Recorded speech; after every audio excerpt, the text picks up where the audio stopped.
Masih di Sapa Indonesia Malam, saya Friska Clarissa. Majelis Hakim Pengadilan Negeri Surabaya membebaskan Gregorius Ronald Tanur dari dakwaan pembunuhan dan penganiayaan yang menewaskan seorang perempuan, Dini Sera Afrianti.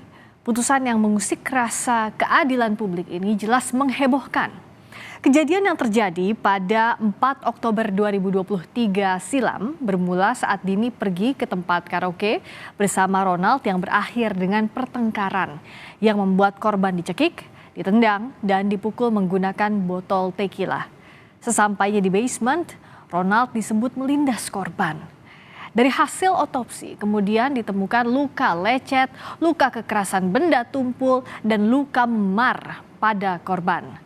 Kemudian saat itu Ronald didakwa dengan 3 pasal sekaligus, yaitu 351, 359, dan 338 KUHP tentang penganiayaan dan pembunuhan. Lalu jaksa saudara menuntut Ronald 12 tahun penjara karena dianggap terbukti melanggar pasal 338 KUHP tentang pembunuhan dan dituntut untuk membayar restitusi pada ahli waris sebesar Rp263,6 juta subsidiar 6 bulan kurungan. Namun Ronald yang merupakan anak mantan anggota DPR RI Partai Kebangkitan Bangsa, Edward Tanur, dianggap hakim tidak terbukti secara sah dan meyakinkan melakukan pembunuhan dan penganiayaan yang menyebabkan tewasnya korban.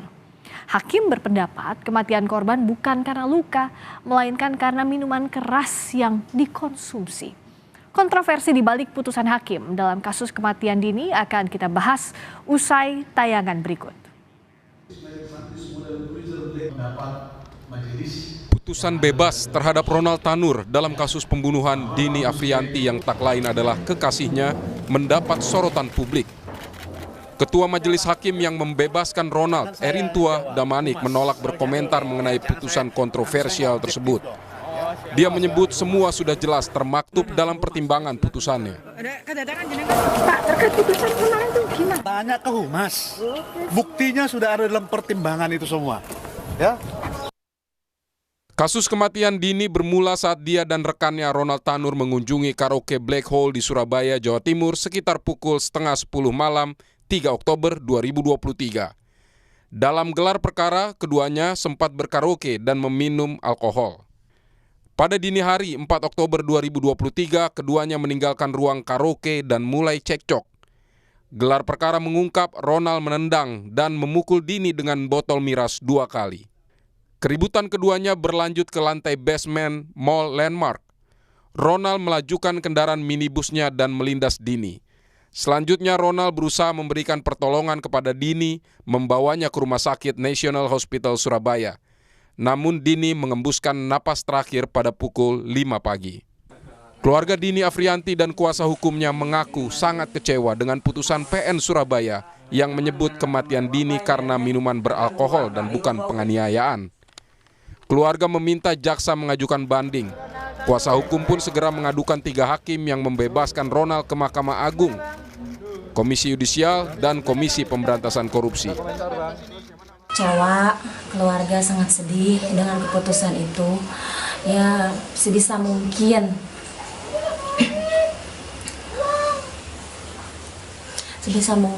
ya diperjuangkan lagi. Soalnya kan kalau keluarga nggak tahu menau ya, nggak tahu menau ini itu gitu kan. Tahu-tahu udah nggak ada, tahu-tahu udah dibebasin. Tadinya kan mau 12 tahun ya, sekarang udah tahu-tahu udah dapat kabar udah mau bebas, udah bebas malahan. Kami akan melaporkan 3 majelis hakim ini kepada Badan Pengawasan Mahkamah Agung dan Komisi Yudisial untuk melakukan serangkaian pemeriksaan, investigasi, dan penindakan terhadap 3 majelis hakim ini jika ditemukan pelanggaran-pelanggaran kode etik ataupun pelanggaran-pelanggaran yang lain. Kami ingin KPK juga melakukan investigasi pengawasan terhadap majelis hakim ini. Jika ditemukan adanya indikasi dan adanya bukti dugaan penyalahgunaan hukum dalam tindak pidana korupsi ataupun penyuapan, jika buktinya cukup, kami minta agar KPK juga melakukan penindakan terhadap majelis hakim ini. Politisi DPR pun ikut mengecam putusan bebas Ronald Tanur. Wakil Ketua Komisi 3 Ahmad Syahroni menyebut putusan 3 hakim tersebut memalukan. Sebab dalam kasus ini jelas ada penganiayaan sebelum korban meninggal. Saya sudah sampaikan kemarin, ini hakimnya sakit. Mungkin dia nggak punya seorang anak perempuan yang bisa merasakan bagaimana perempuan ini diberlakukan tidak selayaknya. Yang herannya, jaksa penuntut umum sudah melayangkan 12 tahun penjara, tapi hakim memutuskan bebas. Para pihak harus mengawasi ini dengan seksama, ada apakah gerangan sampai akhirnya divonis bebas. Putusan bebas Ronald Tanur dijatuhkan 3 anggota Majelis Hakim PN Surabaya. Salah satu pertimbangan membebaskan Ronald adalah karena sudah berupaya menolong kekasihnya. Ketua Majelis Hakim dalam kasus tersebut adalah Hakim Erintuah Damanik. Dia dikenal karena menjatuhkan vonis mati Zuraida Hanum yang membunuh suaminya, Hakim PN Medan Jamaluddin. Erintuah juga menangani sidang pra-peradilan ex-gubernur Sumut Gatot Pujo. Di data LHKPN, Erintuah memiliki kekayaan 8 miliar rupiah. Hakim lain yang menangani adalah Hakim Mangapul. Dia pernah membebaskan para terdakwa kasus tragedi Stadion Kanjuruhan 2022. Pada 2023, Mangapul melaporkan kekayaannya 1,2 miliar rupiah.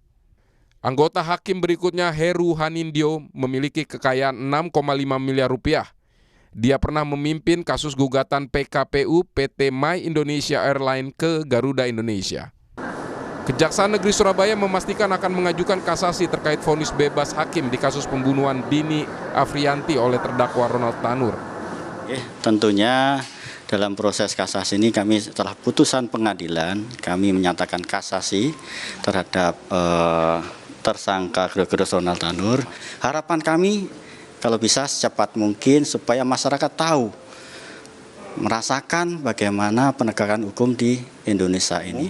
Tentunya agar terhadap terdakwa ini dapat terbukti, yaitu sesuai dengan tuntutan melanggar pasal 338 KUHP. Sementara Komisi Yudisial menyebut akan memeriksa dugaan pelanggaran kode etik hakim. KY akan menurunkan tim investigasi dan mendalami putusan hakim. Namun karena belum ada laporan ke Komisi Yudisial, sedangkan putusan ini menimbulkan perhatian publik, maka Komisi Yudisial mengambil inisiatif. Walaupun KY tidak bisa menilai suatu putusan, tetapi sangat memungkinkan bagi Komisi Yudisial untuk menurunkan tim investigasi serta mendalami putusan tersebut guna melihat apakah ada dugaan pelanggaran kode etik dan pedoman perilaku hakim. Korban Dini Sera Afrianti dimakamkan di kampung halamannya Sukabumi, Jawa Barat. Dini meninggalkan seorang putra yang ketika peristiwa terjadi masih duduk di kelas 6 sekolah dasar. Tim Liputan Kompas TV.